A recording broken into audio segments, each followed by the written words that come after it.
Alexandre Dubé. Aussi véridique et authentique que son information. J'ai une question pour vous deux. Benoît Dutrisac. Je suis là pour aider. Qu'est-ce qu'ils veulent, Mario? Mario Dumont. Une réduction de la tâche puis une augmentation de salaire. Ben, c'est cave. C'est des crapules. C'est cave, dire ça. Ils ont tellement tout. Non, ils ont déjà eu plus. La rencontre Dutrisac-Dumont. Fais un petit effort. Donald Trump ne s'engage pas à reconnaître les résultats de l'élection présidentielle de 2024. Benoît, Mario, bonjour à vous deux. Bonjour. En fait, Mario, j'ai l'impression qu'il ne reconnaîtra pas juste s'il perd. Hey, fin renard, t'as tout deviné. Oui, parce que s'il gagne, tout est correct. Ah oui, hein? ben oui. S'il gagne, Impeccable. toutes les règles ont été respectées, tout est dans l'ordre. Ouais. Écoute, on a tellement l'impression que c'est le film. J'ai l'impression que, tu sais, les gens qui ont déjà vécu des inondations 3-4 fois, puis à un moment donné, ils voient à la fonte des neiges de la rivière qui recommence à monter, puis ils voient le film se rejouer, là, tu sais, que leur sous-sol va être inondé.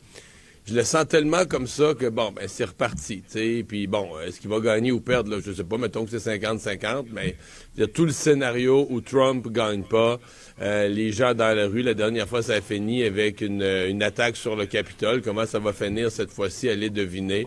Mais le même scénario, la même affaire avec... Il avait dit une phrase, hein, il a parlé de ça 100 fois, là, il y a 4 ans, l'hypothèse de pas gagner. Puis à un moment donné, il l'avait dit d'une façon particulièrement candide. Il avait dit quelque chose du genre, ben, regarde, moi, là, je perds jamais. C'est pas dur, là, dans ma vie, j'ai toujours gagné, je perds jamais. Fait que c'est ça, je suis un winner. Fait que si je perds, c'est la preuve que it's rigged, là. C'est arrangé, c'est truqué. T'as pas de preuve plus formelle. Moi, je perds pas. Fait que s'il y a une fois que je perds, ça prouve que les règles sont pas respectées, il y a de la tricherie. Et où est l'erreur? C'est donc vrai. Si le Donald le dit... Savez-vous ce qui arrive? C'est que là, Donald Trump dit ça, là, puis t'as l'autre vieillard avec sa marchette, là, qui est pas capable de répliquer, qui est pas capable de dire... Tu sais, de dire ce qu'on se dit, là, c'est dangereux. Il va y avoir un autre 6 janvier, il va y avoir des conflits armés, ça va être un désordre social, ça va être... On ira pas jusqu'à la guerre civile, mais c'est dangereux. Tu sais, l'image du pick-up avec la carabine accrochée derrière le chauffeur, c'est ça qu'on a quand on pense aux amis de Donald Trump. Et là, t'as Joe Biden qui dit rien. Il dit rien, il sait pas quoi dire. C'est un vieillard gaga, puis on dirait que t'as la main de Barack Obama dans le dos qui l'agite de temps en temps. Puis là, il s'en va, puis c'est la puissance mondiale qui est menée par un vieillard. Puis ça, c'est la mauvaise nouvelle. Il y a une bonne nouvelle. Puis je veux la partager. Ouais. Donald Trump n'est pas immortel. C'est ça, la bonne nouvelle. Il a quand même 77 ans, le bonhomme. À un moment donné, il va débouler les marches. À un moment donné, il va s'enfarger dans un trottoir. Donald, là. Ben, je souhaite pas de malheur. Mais la réalité, c'est que, tu sais, on vieillit tous, là, puis il y a des fois, on les échappe. Alors, tu dis, peut-être que, tu sais, ça va être comme ça que ça va se régler. L'âge de M. Trump, là, je voudrais quand même que tu dises pas de fausseté. Hier, il a précisé sur ses réseaux sociaux, sur Truth Social, que contrairement à ce que les fake médias disent, nous autres, il ne dort pas pendant le procès. Bon, c'est Il important. repose, ça. c'est magnifique. Non, mais j'invente rien, là. C'est du mot à mot. Il repose parfois, pendant des périodes plus longues, ses magnifiques yeux bleus en les fermant. Voilà. Puis, pour penser à tout ça. Mais il ne dort pas. C'est des fake médias qui ont laissé entendre qu'il cognait des clous après dîner au procès. C'est faux. Il caille pour digérer son poulet frit Kentucky. Non, il réfléchit en reposant ses magnifiques yeux bleus. Exactement. Question de même, Stormy Daniels, là, Oui. qui est une grande actrice. Il y a Meryl Streep, puis il y a Stormy Daniels. J'ai jamais vu un de ses films, par exemple. Meryl Streep, oui. Ben, voyons, Arrête Alexandre, t'as donc. bien pas de culture cinématographique. J'ai pas Stormy, en tout cas. On sait que t'es un bon garçon. T'es pas obligé de le prouver. Pas là. Stormy. Arrête. Il dit pas Stormy. Daniels. Est-ce qu'elle a remis le 130 000 $ à Donald Trump? Ah, c'est Ou une elle l'a bonne question, gardé? Je pense pas. Pense pas, hein? Fait qu'elle prend le chèque. Bon, t'es obligé de coucher avec, ça, c'est pas facile. Mais après, elle l'amène en cours. Là, tu dis, écoute, ils se méritent les deux, là. Non, mais là, Elle, c'est qu'elle a pris le chèque, c'est-à-dire qu'elle n'a pas pris le chèque pour coucher avec. Elle a pris le chèque pour taire son histoire. Pour taire son histoire. Ouais. Et là, je pense qu'elle l'a dit finalement.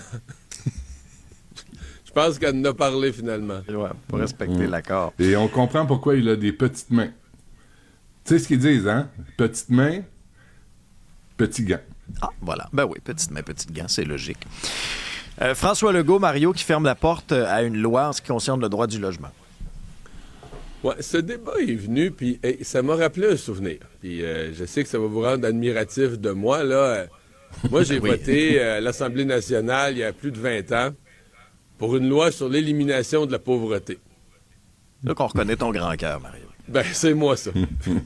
Et tu sais, je l'ai voté à mon corps, je l'ai déjà dit publiquement, mais je vous l'aurais dit, je l'ai voté un peu à mon corps défendant parce que... T'es pas contre la pauvreté.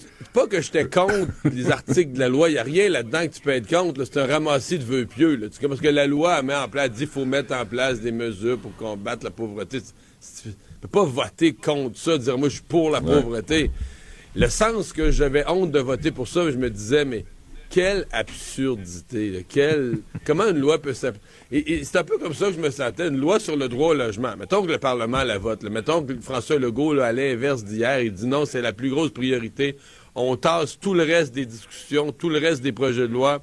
Puis là, tous les députés, on travaille là-dessus. Puis avant la fin de la session, le 10 juin, on adopte une loi sur le droit au logement. Y a-t-il plus de logements à Montréal? Il y en a-t-il plus... Tu sais, le logement, c'est un marché économique. Ça va soudainement sortir de terre. Non, là, Mario, là, on voit ton vieux fond à des kisses, là. Là, tu vois, c'est là où parfois ça ressort. Mais j'aurais un autre adjectif, mais... Quand tu vois des... Je veux pas me faire poursuivre, là, puis je veux pas que ça fasse poursuivre. C'est gentil. Mais quand tu vois des spéculateurs crosseurs... Ça part mal, il y ton en affaire. a un, là... Hein? Hey, une chance, tu veux pas qu'on se fasse poursuivre? Ça part mal, ton affaire? Ben, je l'identifie pas. Ah, OK. Il y en En a général. plusieurs. Il y en a plusieurs qui achètent des... Il y en a plus qu'on pense. Hier, j'avais un souper avec des amis, là, puis on m'a raconté aussi une histoire d'un gars qui investit, il expulse les locataires, il rénove, puis il craint les loyers. Il y en a un qui a 1000 portes, là. Il est dans le journal encore aujourd'hui. C'est le même qui a acheté Mont-Carmel à 40 millions, qui a fait sortir des personnes âgées pour faire rentrer des migrants mexicains parce que c'est plus payant. Il y en a une cinquantaine qui ont résisté à cet investisseur-là. Je veux dire, il y a des... Si tu fais une loi sur l'accès au logement, là, au moins s'occuper des spéculateurs crosseurs qui mettent du monde dehors de leur logement. Parce que c'est quand même un droit fondamental de se loger. C'est pas un luxe. Et là, il y en a qui arrivent et qui achètent et qui rénovent. Personne ne leur a demandé rien, là. Qui rénovent puis qui expulsent des gens. Souvenez-vous du couple qui habitait depuis 44 ans à Verdun. Tu dis, là, tout à coup, parce que là, c'était le CIUS en plus et l'Institut Douglas qui sortaient ces gens-là pour rentrer des gens qui ont des problèmes de santé mentale. T'as pas un local à côté? T'as pas autre chose que de prendre des gens qui habitent déjà là puis les sortir? Les personnes âgées, là, qui ont des revenus très, très moyens, qui voient venir un nouveau propriétaire, un nouveau spéculateur crosseur, et là, tout à coup, ils doivent se trouver un logement avec, tu sais, quand t'es c'est hyper stressant pour les personnes ben oui, c'est intenable. Tu sais, au moins avoir... Il y a des spéculateurs crosseurs là-dessus. Ouais. Il y a des spéculateurs crosseurs, mais on peut pas présumer que tous les gens... Je veux dire, tous les gens qui rénovent sont des crosseurs, parce que là, avec toute l'histoire des rénovations, on est rendu là. Quelqu'un veut rénover... Tu sais, t'achètes un vieux bloc, là, c'est peut aussi un investissement pour dire, regarde, moi, je fais mon investissement Mario, en 2 temps. Sont faciles, mais ça fait partie de d'orniper le parc de logement. Là, on a des logements à Montréal qui sont des taudis ou qui font dur. Non. On parle pas de ça, là. On parle ils sont faciles à identifier, là, parce que c'est systématique. Ils achètent des immeubles où il y a des gens pauvres, il y a des personnes âgées, qui veulent pas se pogner avec personne, qui ont peur de voir un huissier débarquer à la porte. On en a, là. Puis, tu sais, Mme Duranceau est au courant de certains dossiers. Valérie Plante est au courant de certains dossiers. Les deux ont les doigts dans le nez à rien faire. Ces gens-là, là, quand... Toi, Mario, Alex, avez-vous 40 millions pour acheter un immeuble? Non, pas Moi, 40. je l'ai pas. Alors, d'où vient cet argent-là? Est-ce que l'Agence du revenu pourrait fouiller un petit peu? Ça, c'est une autre affaire. Là. Ben, sacramouille. Quand tu vois Des gens un qui ont gars beaucoup, qui je achète... parle des gens qui ont beaucoup de liquidité rapidement. Là. Ben oui. Tu sais, on parle... Encore une fois, on parle pas de blanchiment d'argent, on parle pas de lien avec le crime organisé. Je dis pas ça. Je dis Juste de gens qui génèrent des liquidités rapidement. Ouais, mais c'est pas eux autres que l'Agence de revenus check. C'est les petits travailleurs, c'est les autres. C'est bien important, ça. Ouais, 2-3 cents dans nos poches, c'est bien important, ça. Ça oui. Alors, moi, je comprends là, qu'on peut pas faire des vœux pieux puis voter contre la pauvreté. Je comprends tout ça, là. Mais sur le logement, là, il y a des efforts à faire. Là, il y a des dossiers à examiner, puis il y a des gens à convoquer. Puis l'Agence du revenu, quand tu as 40 millions pour acheter un immeuble, tu l'as pris où, le gros?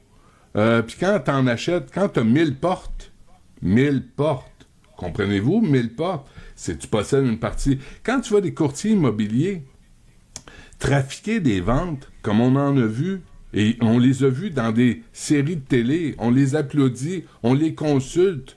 On consulte des courtiers immobiliers comme la ministre de l'Habitation qui a fait des flips. Tu fais quoi quand tu fais un flip? Tu prends la place, tu sors le monde, puis tu rénoves. C'est ça un flip. Puis elle a dit, Mme Duranceau, en passant sur Mont-Carmel, elle est allée en août dernier, puis on est en mai 2024, elle réfléchit encore. Qu'est-ce qu'on doit faire? Un petit peu d'action. Benoît, une situation de cohabitation difficile dans le quartier chinois entre un CPE et, toutes sortes de problèmes de toxicomanie. Le CPE, le Petit Palais, on devrait le rebaptiser. Comment? Le CPE, la petite roche de crack. Je trouve que ça cadrerait bien joli. Dans le quartier. C'est joli. Non, mais c'est aberrant comme situation. Toi, il y a des parents qui se sont confiés à toi. Ils vivent un cauchemar. Là. Mais là, ça, c'est après l'école Victor Rousselot à Saint-Henri, où on construit 36 logements, la maison Benoît Labre, à côté de la cour d'école. Là, t'as dans le quartier chinois, c'est pas la première fois, Phil Chu, à qui on a parlé en septembre dernier, disait, il amène sa petite fille au CPE, le Petit Palais, il change d'itinéraire, parce qu'à un moment donné, il y en a un qui se fait faire un blowjob, il y en a un autre qui fait vendre du crack, il y en a, c'est tous des crimes. Mais la police, c'est comme ça. La police, là, à Montréal, là, c'est comme les 3 singes de la sagesse, hein. Voit rien, entend rien, dit rien. On a vu ça à la manifestation contre le capitalisme. Oui, aussi. Là, tu sais, les droits des enfants, est-ce qu'ils passent après les droits des itinérants, des toxicomanes, puis des tout-croches? Je comprends qu'il faut les aider, mais quand je disais ils sont devenus rois et maîtres, qu'ils s'installent quelque part, puis il faut les accepter, les gens vont faire caca sur le mur du CPE. Les éducatrices, là, avant, étaient accroupies pour jouer avec les enfants, maintenant restent debout pour surveiller ce qui se passe autour. Le gars fume sa pipe de crack à côté de la place des Poupons. C'est tout ça, Montréal. La police dit, on peut pas être là 24 heures. On le sait, on n'est pas sans dessin. Tu pourrais peut-être déterminer, par exemple, qu'il y a un quadrilatère où, sacramouille, on veut pas vous voir la face. On veut pas. T'es là, on t'embarque. Ça se fait, ça. Peut-être un petit peu d'imagination, les amis. Peut-être Fadi Daguerre devrait s'intéresser. Valérie Plante s'est jamais présentée à ce CPE-là. On veut-tu des familles à Montréal? Pas comme ça. Non, mais Mario, c'est la mixité sociale. Mais pas vrai, c'est un faut être désastre. ouvert. C'est ça, oui. La mixité, c'est un désastre. C'est ça que c'est. C'est la C'est misère un désastre. humaine.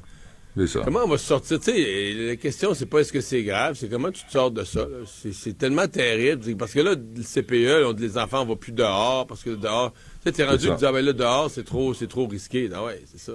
Ils font plus de balades. Mais... Tu sais, les petits pits, là, qui font des balades dans le petit train, là, ils font plus ça, parce qu'ils savent jamais sur quoi ils vont tomber. Mais tu règles ça, tu sais, là, ça, c'est parce que là, le quartier, il s'agrandit, là.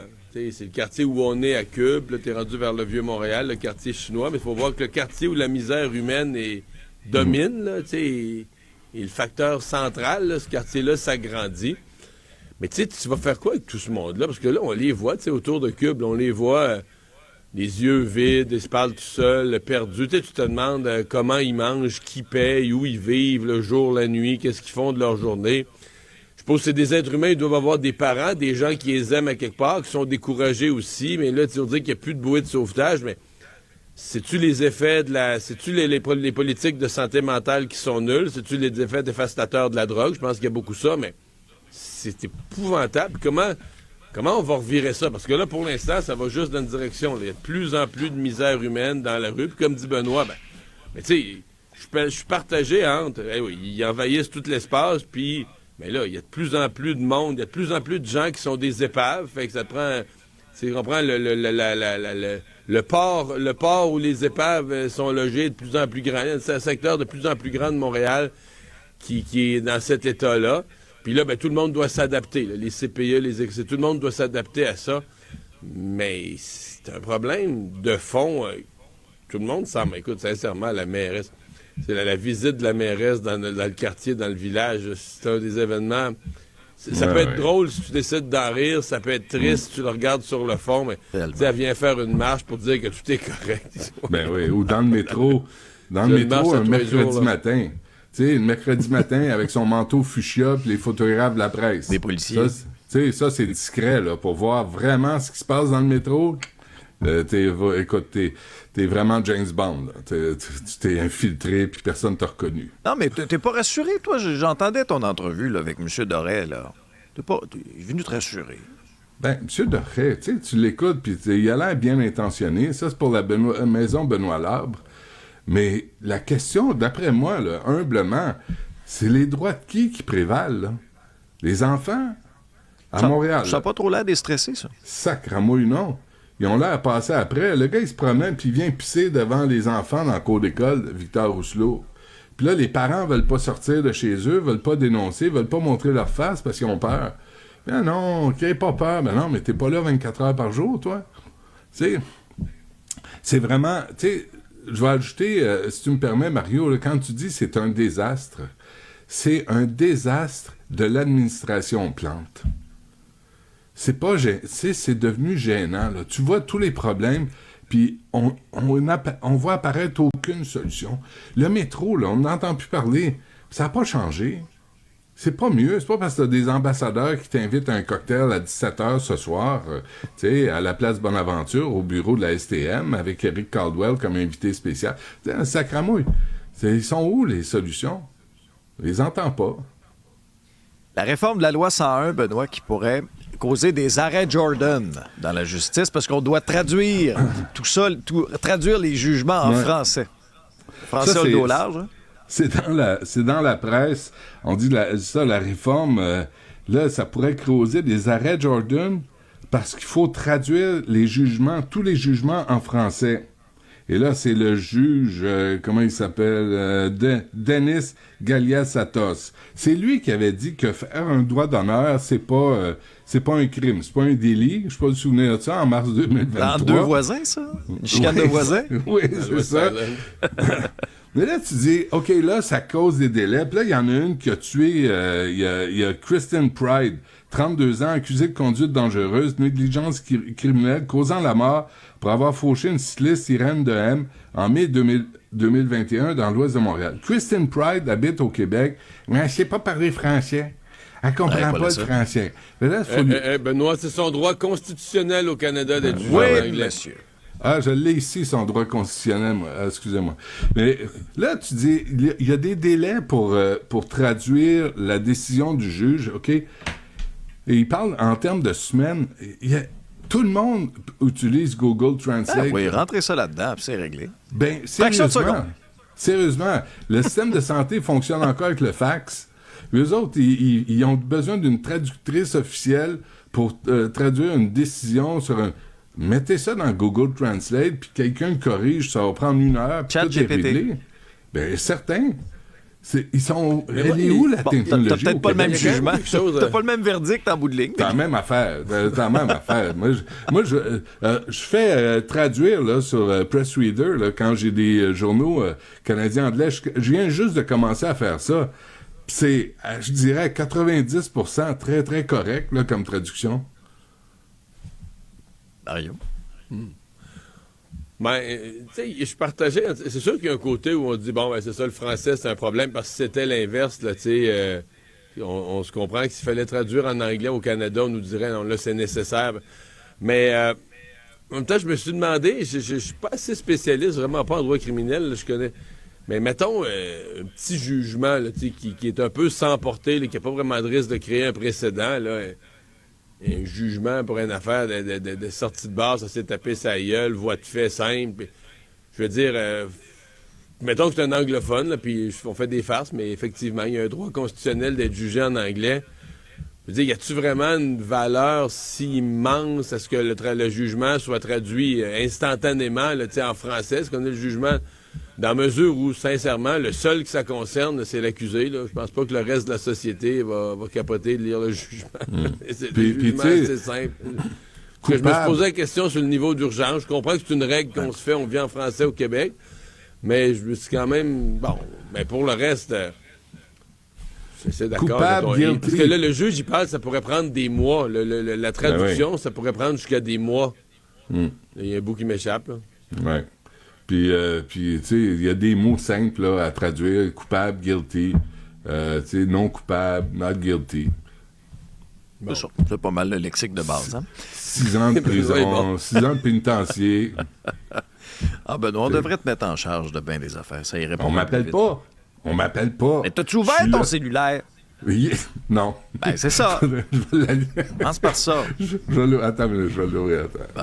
Benoît, OK, allez-y. Mario. Là, si vous Là, on peut t'appeler, là? Là, OK. Ouais. Bon. Valérie Plante, Lionel Carman, appelez-moi, là. Oui. Je suis disponible. Je charge rien en plus, hein. Je charge rien. Je suis pas à l'argent, moi. Tous des gens qui sont très proches et qui viennent souvent te voir.